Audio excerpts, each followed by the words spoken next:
Hello, I'm Richard Burton, and I chair the nominating committee in the search for the 7th Bishop of Lexington. One of the ways that we can become aware of the qualities and competencies that will be required of our next bishop is to look at the leadership capacities of each of our preceding bishops. There have been 6 bishops of Lexington.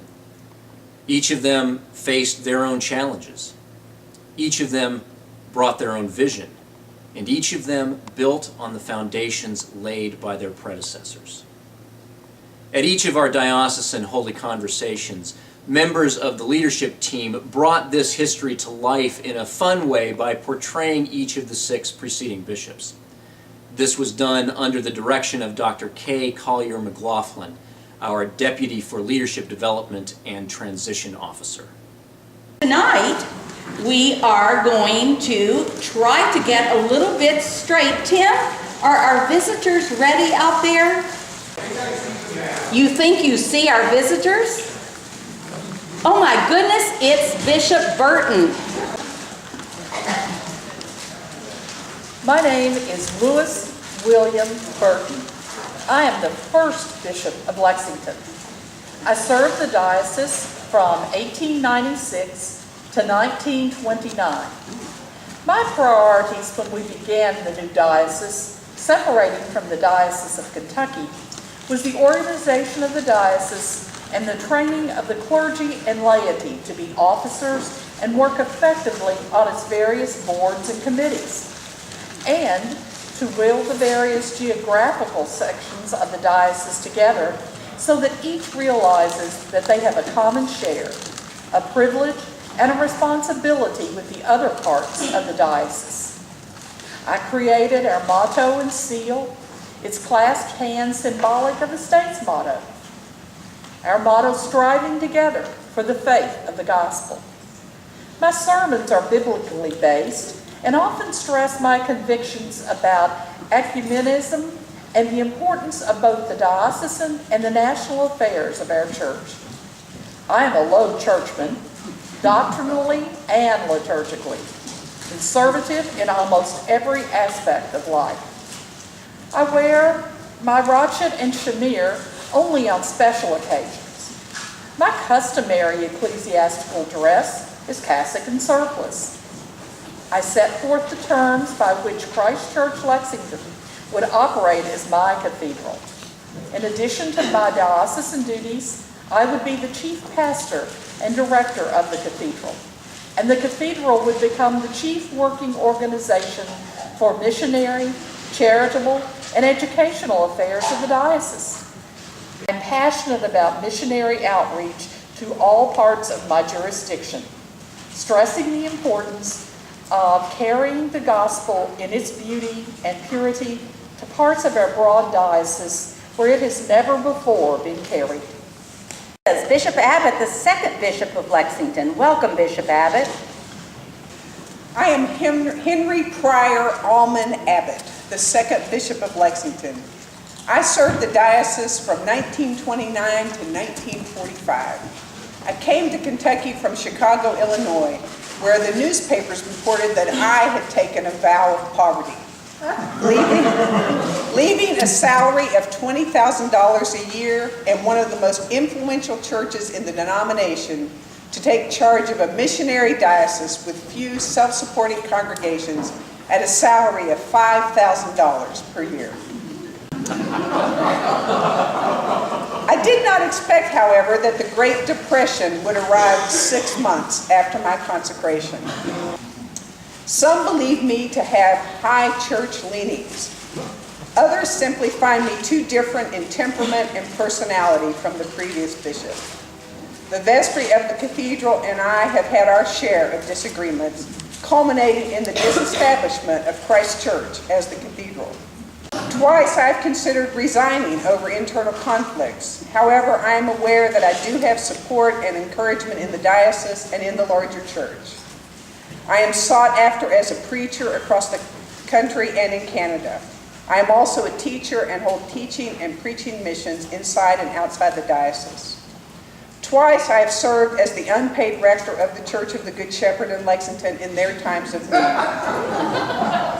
in addition to the duties of my office. I love to socialize with the people, to go into their homes and share their lives, their problems, their joys and sorrows. I call myself an evangelical churchman with liberal views, neither high church or low church, and completely uninterested in party divisions within the church. Bishop Abbott, I believe that's Bishop Moody, the third Bishop of Lexington. Welcome, Bishop Moody. I am William Robert Moody, the third Bishop of Lexington. I served the diocese from 1945 to 1971. I am from the Hunt country of Virginia, and when I heard that my new diocese had inherited a farm, I had visions of white-fenced, thoroughbred acres. Imagine my surprise when I visited my new farm in Lee County and couldn't get up the hill in a Jeep. There was also not a central office for the diocese, nor money for one. I asked the wardens and vestry of Christ Church if the parish could be tendered to me as the cathedral, but it was advised that it was not practicable at this time. My mind turned to the farm in Lee County and the opportunities there. As an artist, I had long been intrigued by the wooden Gothic cathedral still standing in Europe and dreamed of building one on our mountain, where we could also have a camp and conference center to bring all the peoples of the diocese together. I reactivated the executive council of the diocese and called upon many laymen and women to assist in the work of the diocese. I also strongly believed in communication with our people and felt so strongly about it that I edited and published a new diocesan paper, making a bargain with Fourth Magazine, the official national publication of the Episcopal Church, the first printing partnership. Later, it became a freestanding publication known as the Church Advocate. I am a writer and poet as well as an artist, and I love to lead retreats for both the men and women of the diocese. Under my leadership, Lexington is ringed with the archangels, mission churches to serve the rapidly growing suburbs. The Episcopal Theological Seminary in Kentucky is established to fill the pulpits of our mountain congregations and to retain the 1928 Book of Common Prayer and historic male priesthood. Now that could be a problem. Clergy in the Diocese of Lexington under my jurisdiction are called Mr. and wear cassock, surplice, and stole. I myself wear rochet and shamir, and I am known for loving to visit my congregations and stay for several days. I'll tell you a secret. The trains to places like Middlesbrough and Harlan leave Lexington on Thursday and don't come back until Monday. Oh, I see Bishop Hosea, the fourth Bishop of Lexington. Welcome, Bishop Hosea. I'm Addison Hosea, the fourth Bishop of Lexington, and this mask is not necessary.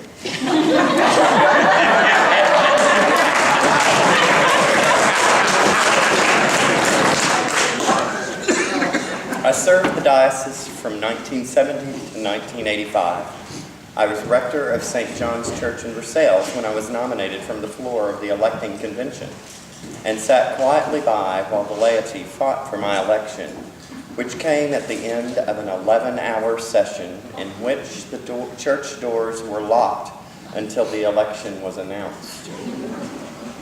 It was stated that they had just elected the highest church priest in the diocese, and it was so. I was born to teach, and part of my teaching in the diocese was of the Anglo-Catholic roots of our faith. I introduced Eucharistic vestments, smells, and bells to our diocese. I was invited to teach my school of religion all across the country, and loved to lead the annual men's retreat and women's retreat at the Cathedral Domain. I founded the Evangelical and Catholic Mission with several other bishops, hoping to preserve the faith during a time of tremendous political upheaval. During my episcopate, we experienced the Green Book and the Zebra Book and other studies on our way to the new Prayer Book and the ordination of women. I will not ordain or accept a woman as priest, as I find no precedent for this practice.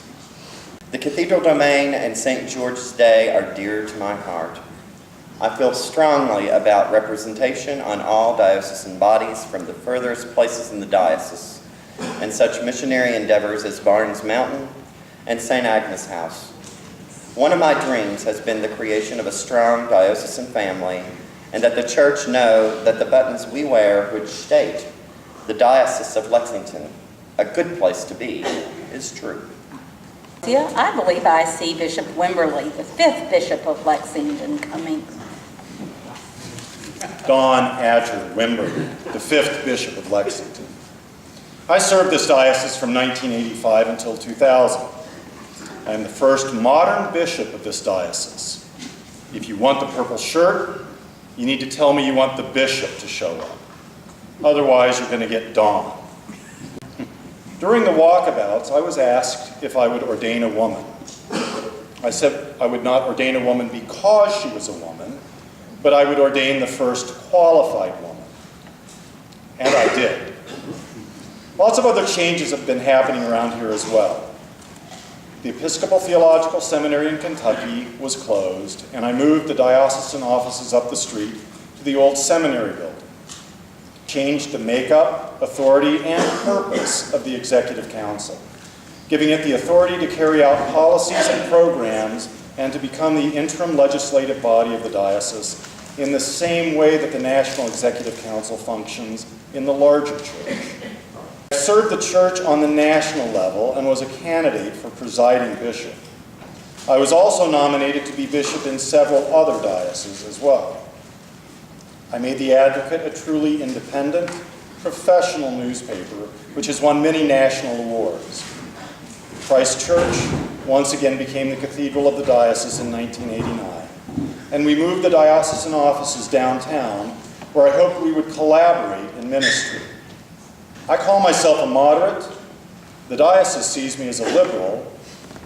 Much of the rest of the church considers me a conservative. Wimberly, here comes Bishop Stacy Sauls, the 6th Bishop of Lexington. Welcome, Bishop Sauls. I am Stacy F. Sauls, the 6th Bishop of Lexington. Like all of my predecessors, I've worried about how to be sure our smaller parishes not only remain open, but thrive as alternatives to fundamentalism and beacons of inclusion in the outreaches of our diocese.